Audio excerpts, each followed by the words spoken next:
अस्सलाम वालेकुम दोस्तों, आज मैं आपके साथ शेयर कर रही हूँ रोटी पराठे की रेसिपी। बहुत ही सिंपल, इजी और बहुत ही मज़ेदार सॉफ्ट रोटी ये बनती है। इसके लिए आप कोई भी आटा ले सकते हैं जो आप जो नॉर्मल हम रोटी के लिए रहते हैं। आप अपने घर का जो गूंदा हुआ आटा होता है उसको आप यूज़ कर सकते हैं इस तरह का रोटी पराठा बनाने के लिए। यहाँ पर मैंने तकरीबन 2 रोटी के पेड़े लेकर और उसको हाथ से सबसे पहले रोल किया है और रोल करने के बाद उसको सिंपल स्मॉल रोटी की तरह सर्कुलर शेप में उसको हैंड से ही जो है वो उसकी सर्कुलर शेप बना ली है। अब उसमें हम तकरीबन हाफ़ टी स्पून के करीब जो है वो घी लगाएंगे। अगर आप चाहें तो इसके ऊपर ऑयल भी लगा सकते हैं। मैंने यहाँ पर जो है वो ऑलिव ऑयल लगाया है और उसके बाद जो है हम दोनों हिस्सों पे जो है वो इसके ऑलिव ऑयल लगा लेंगे या कोई भी ऑयल आप लगा सकते हैं।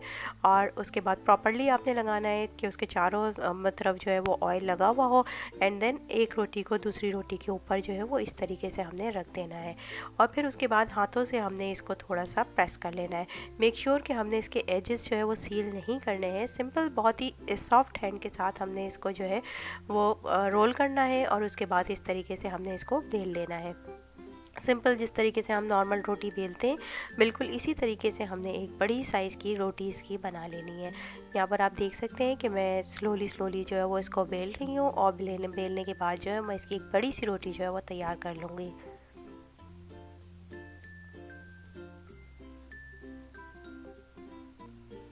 जब आपकी रोटी जो है वो तकरीबन बन जाए तो आप उसको अपने हैंड के थ्रू हैंड पे आगे पीछे रख के आप इसको जो है उसका साइज़ बड़ा कर सकते हैं या आप जिस तरह भी कन्वीनियंट है उस तरीके से आप इसको कर सकते हैं। मैंने इसको हैंड से किया है। उसके बाद आप चेक कर सकते हैं अगर इसके एजेस कहीं से भी मोटे हैं तो फिर आप इसको कोशिश करें कि इसके एजेस को जो है वो आप बेल कर जो है वो बिल्कुल बारीक कर लें, क्योंकि इस तरह की रोटी पराठे में जो एजेस होते हैं वो बिल्कुल रोटी की तरह होता है, लेकिन इसका जो टेक्सचर होता है वो पराठे वाला होता है और बहुत ही सॉफ्ट होता है। खाने में बिल्कुल भी हैवी नहीं होता और बहुत मज़ेदार बनती है। और इस तरह आपकी एक साथ जो है वो 2 रोटी पराठा जो है वो रेडी हो जाता है। यहाँ पर आप देख सकते हैं मैंने बड़े साइज़ की रोटी जो है वो बेल ली है, लेकिन मेक श्योर कि आपका जो रोटी का साइज़ हो वो आपके तवे के हिसाब से हो। मैंने प्री हीटेड तवे के ऊपर अपनी रोटी को डाल दिया है और यहाँ पर जैसे ही इसके अंदर जो है वो एक स्टीम आना शुरू हो जाए, आपकी रोटी जो है वो सिकना शुरू हो जाए एक साइड से, फिर आपने इसके साइड जो है वो चेंज कर देना है।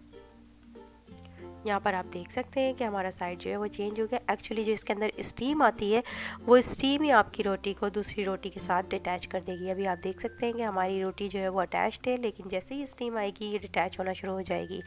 और अब हमने इसके ऊपर दोबारा से जो है जिस तरह हम पराठे के ऊपर ऑयलिंग करते हैं इसी तरीके से मैंने इसके ऊपर ऑयल जो है वो पोर कर दिया है चारों तरफ और उसके बाद हम दूसरी तरफ भी इसको ऑयल लगाकर इसी तरीके से सेकेंगे और जिस तरह एक पराठे का टेक्सचर आता है और उस तरीके से हम इसको रेडी कर लेंगे।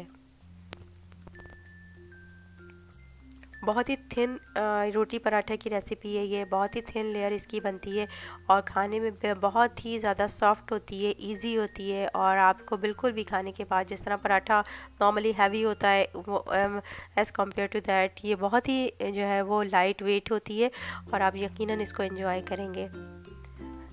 यहाँ पर आप देख सकते हैं कि हमारी जो रोटी है वो दूसरी रोटी के साथ बिल्कुल अलग हो गई है। और अब हम इसको एट दिस टाइम इसकी क्योंकि इसमें बहुत ज़्यादा स्टीम होती है इसलिए आप जो है वो बहुत केयरफुली इसको हैंडल करें, अदरवाइज़ जो है वो स्टीम जो है वो आपके हाथ पे लग सकती है। यहाँ पर मैंने इसको तो हटा लिया है तवे से और अब आप देख सकते हैं कि हमारी रोटी जो है वो बिल्कुल अलग हो गई है और इट्स एब्सोल्युटली रेडी।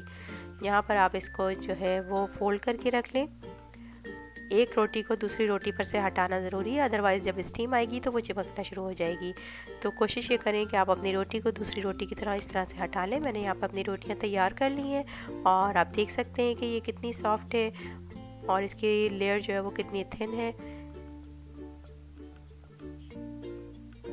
सो यकीनन आपको मेरी रेसिपी पसंद आई होगी। अगर आपको मेरी रेसिपी पसंद आई है तो please hit the like button and subscribe to my channel. अल्लाह हाफ़िज़।